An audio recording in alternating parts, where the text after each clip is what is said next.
लिए तैयार नहीं है। यहाँ पर अफसोस होता है। इरशाद जी को देखिए, इरशाद जी जो है इस हकीकत को स्वीकार करने के लिए कभी तैयार नहीं होते हैं, वो एक भी फेलियर जो है वो देखते नहीं है। इरशाद जी, मैं आऊंगी, बिल्कुल मैं आऊंगी, आपको पूरा मौका दूंगी आपकी बात रखने का। अहमद जी भी हमारे साथ जुड़े हुए हैं। अहमद साहब, मैं कह रहा हूँ जनरल साहब को जवाब देने का मजा नहीं आएगा। मैं जनरल साहब ने अभी कहा महाराष्ट्र से, ठीक है अहमद साहब, अहमद साहब आप रुकिए जरा, इरशाद जी को ही सुन लेते हो। इरशाद जी बोलिए।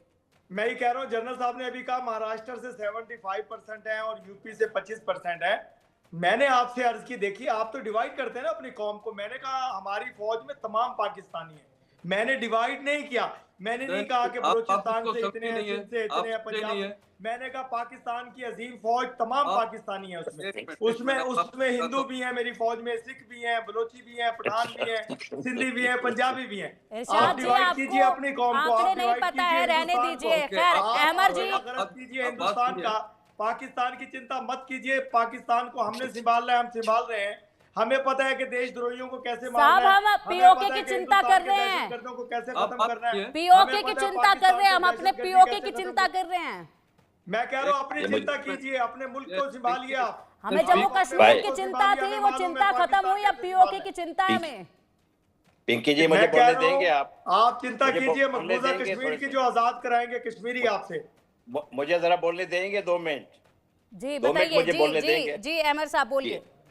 देखिए सबसे पहले तो मैं कहूंगा कि पाकिस्तान का जनाजा है, जरा दूर से निकले। देखिए ये जो मुल्क बनाया था जिसका फाउंडर भाग गए, जो मुल्क बनाया था जिसका फाउंडर जो है जिन्ना था, वो जिन्ना सब में बड़ा फ्रॉडिया था। आप समझ रहे हैं, सब में बड़ा फ्रॉडिया। वो कराची आता था पहले, पार्टीशन से पहले, तो एक बड़ा अच्छा साहूकार होता था मारवाड़ी, सेठ श्रीवरतन मोहाटा। उन्होंने इतनी अच्छी अपने वाइफ के लिए, सरस्वती के लिए उन्होंने पैलेस बनाया हुआ था, मोहाटा पैलेस। ये वहां पे मेहमान भी ठहरे थे जिन्ना।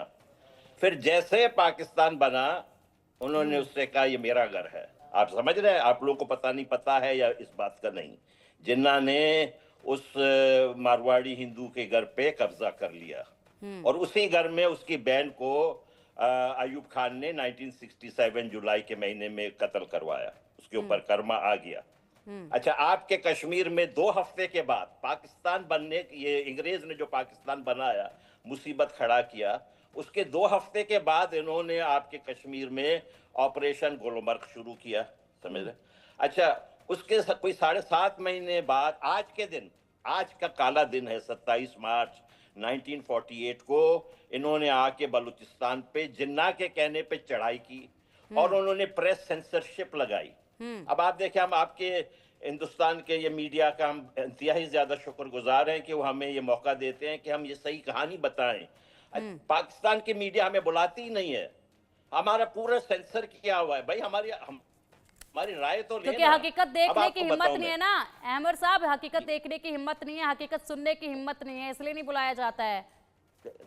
अब मंडे के दिन क्या हुआ, कराची में जो ये इन्होंने 144 दफा लगाया, अंग्रेज का एक कानून कि आप जो है मजमा नहीं कर सकते हैं, ठीक है, वो 144 उन्होंने लगाया। हमारी लड़कियों के दुपट्टे उन्होंने रोडों के ऊपर छीने, हमारी लड़कियों को जो है उन्होंने कहा, ये पहली मर्तबा ये हुआ है कि हथकड़ियां लगाई ये जनरल आसिम मुनीर ने, बलोच लड़कियों को हथकड़ियां लगाकर पुलिस के वैनों में बिठाया इन्होंने। ये तो 3 करोड़ बलोच हैं पूरी दुनिया में, वो सब के सब इंतहाई पाकिस्तान से नफरत करते हैं कि ये हमारी बच्चियों को, हमारी बेटियों के साथ ये क्या सलूक कर रहे हैं। उसी दिन क्या हुआ कि ISI वालों ने एक पाकिस्तान उलमा काउंसिल कोई बनाई हुई है और वो रोड पे आए, वो हमारे बच्चों को अहमद साहब आएंगे आपके पास, फिलहाल कुछ और महत्वपूर्ण जो डेटा है वो भी सामने रख देते हैं। और इरशाद जी से मैं गुजारिश करूंगी कि आप जरूर इस बात को सुनिएगा, जो आंकड़े और जो चीजें अभी मैं आपको बता रही हूं कि कैसे पाकिस्तान अपने खात्मे की तरफ आगे बढ़ रहा है और कब कब मुनीर जो हैं वो फेलियर की तरफ बढ़े हैं, कब कब उनका फेलियर जो है वो साबित हुआ है। अब देखिए, लड़ेगा बटेगा मिटेगा पाकिस्तान, ये तो पूरी तस्वीर पूरी दुनिया को नजर आ रही है। खैबर पख्तूनख्वा में TTP तालिबान के हमले हुए, बलूचिस्तान में BLA का अटैक हुआ, POK में आज़ादी की मांग के लिए लड़ाई जो है वो तेज हो रही है। और ये जो तमाम चीज़ें हैं इसमें मुनीर फेल हुए हैं, क्योंकि यहाँ मुनीर जो है कहीं पर भी काबू नहीं पा रहे हैं। बड़े अफसोस की बात है। इसके अलावा भी कई ऐसी चीजें हैं, जिस तरीके से पीटीआई का भी प्रोटेस्ट देखा गया, उस वक्त भी मुनीर यहाँ पर खराब मिले, क्योंकि यहाँ पर भी वो हालात को जो है वो बिल्कुल भी काबू नहीं कर पाए थे। इरशाद जी, आपने ज़रूर देखा होगा, तस्वीरें आपके सामने भी आई रही होंगी, क्योंकि देश में जब हाल बेहाल हो तो ये हर किसी के जहन में होता है, हर किसी के सामने तस्वीरें होती हैं, वो अलग बात है। इन तस्वीरों को देखकर अगर आप आंखें बंद कर रहे हैं तो उसमें कुछ कहा नहीं जा सकता है। इरशाद जी, मैं हमेशा मुसलसल चीख करके दुनिया के जिस चैनल पे भी मैं बैठता हूँ, मैं कहता हूँ कि पाकिस्तान दहशतगर्दी का शिकार है और ये वक्त है कि हम दहशतगर्दों को ख़त्म कर रहे हैं, दहशतगर्दी को ख़त्म कर रहे हैं, हम जंग लड़ रहे हैं। हम तो डिनायल मोड में कभी भी नहीं है। हम तो मुसलसल कहते हैं कि हम उस वक्त तक सुकून से नहीं बैठेंगे। अभी मेरे जो जनरल आसिम मुनीर, हाफिज जनरल आसिम मुनीर साहब हैं, इनके सीने में कुरान है। इन्होंने भी तैयार किया है कि जब तक मैं हूँ इस रूहे ज़मीन पर, इस पाकिस्तान में, तो मैं इंशाल्लाह दहशतगर्दों को ख़त्म करूंगा। और जो दहशतगर्दों के साथी हैं, जैसा कि ये कैप वाले हंस रहे हैं, पाकिस्तान की बेबसी नहीं है। पाकिस्तान बेबस नहीं है।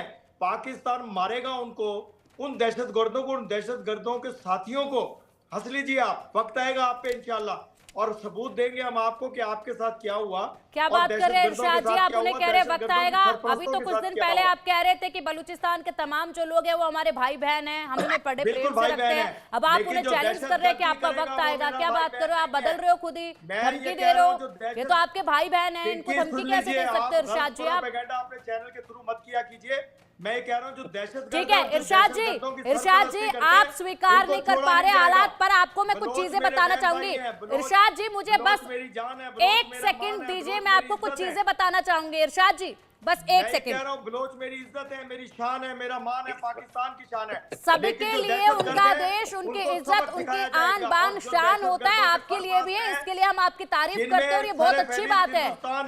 अपने देश को अपने सीने से लगा के रखना बहुत अच्छी बात है। अपने देश के लिए देश प्रेमी होना बहुत अच्छी बात है, लेकिन कुछ चीजें जो है वो स्वीकार करना भी जरूरी होता है देश की भलाई के लिए। कुछ चीजें मैं आपको बता रही हूँ, इस पर गौर कीजिएगा और सुनिएगा जरा। आपके यहाँ पर खुद कब कब बयान जो है वो सामने आए पाकिस्तान के हालात को लेकर। मौलाना फजलुर रहमान ने कहा है कि बढ़ते आतंकवाद के चलते पाकिस्तान 4 हिस्सों में बंट सकता है, ये कहा गया था। ठीक है, मिमिक्री आर्टिस्ट हाजी सकलेन कहते हैं कि पाकिस्तान तो गयो, मुझे ये मुल्क जो है वो 4 टुकड़ों में साफ साफ बंटता नजर आ रहा है। मोहसिन डावर ने कहा कि यहाँ पर वजीरिस्तान के कई इलाकों पर टीटीपी जैसे आतंकी संगठनों का कब्जा हो चुका है। 2022 में पूर्व प्रधानमंत्री इमरान खान ने कहा था, अगर यहाँ पर किसी भी तरीके से हालात को काबू नहीं किया गया या सही फैसले नहीं लिए गए तो सेना तबाह हो जाएगी और पाकिस्तान के 3 टुकड़े हो जाएंगे, ये इमरान खान ने कहा था। सोचिए, कई सालों से ये बयान सामने आ रहे हैं। ये बयान जब सामने आते गए तब ये स्थिति जो है वो